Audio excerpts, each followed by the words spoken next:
به قطب جنوب فکر کنید، آخرین بیابان بزرگ روی زمین، جایی که 90% یخ‌های کل سیارمون اونجا جمع شده و خب کلی راز و رمزم با خودش داره. خب سوال اصلی همینه، واقعاً چی زیر اون همه یخ پنهان شده؟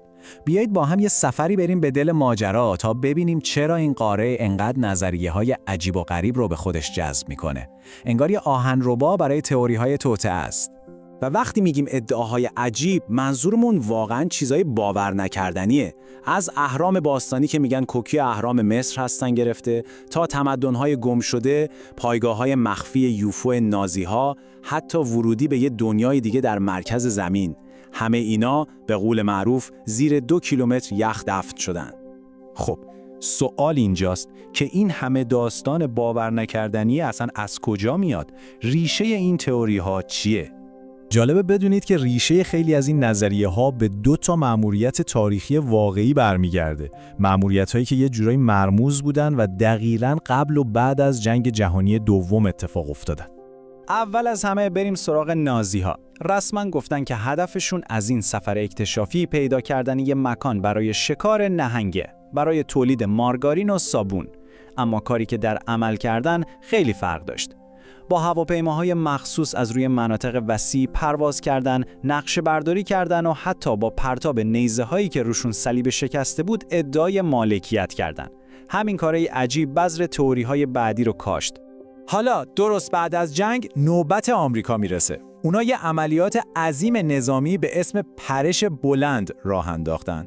داریم از 4700 نفر پرسنل نظامی حرف میزنیم با کلی کشتی و تجهیزات و باز هم دلیل رسمی، اهداف علمی.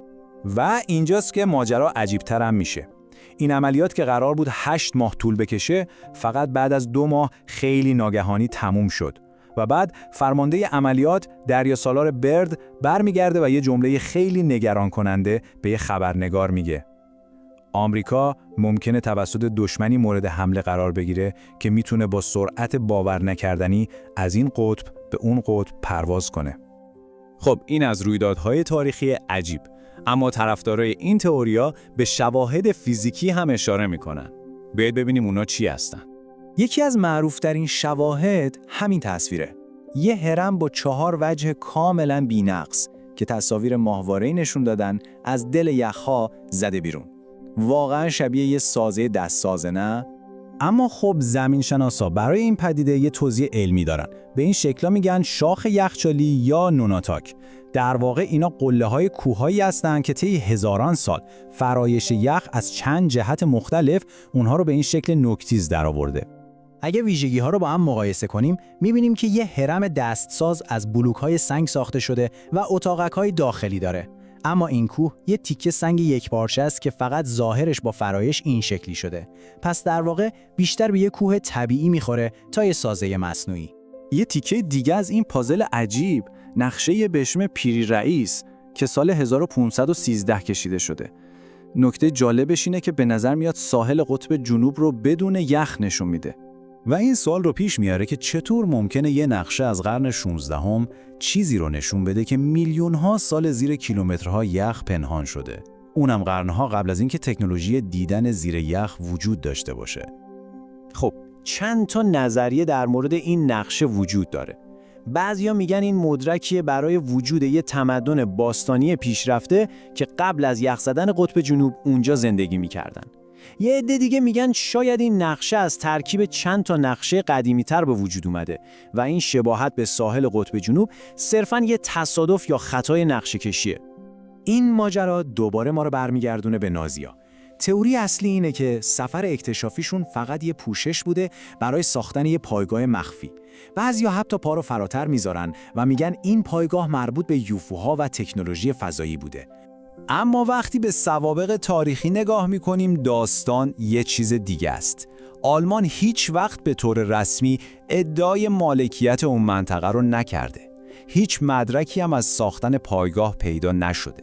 در واقع کل این داستان پایگاه مخفی سالها بعد از جنگ توی کتاب‌ها و بر اساس شایعات شکل گرفت، نه شواهد واقعی. پس می‌بینیم که برای خیلی از این نظریه‌های بزرگ توضیحات منطقی وجود داره. اما این به این معنی نیست که قطب جنوب دیگه هیچ رازی نداره. اتفاقا برعکسه.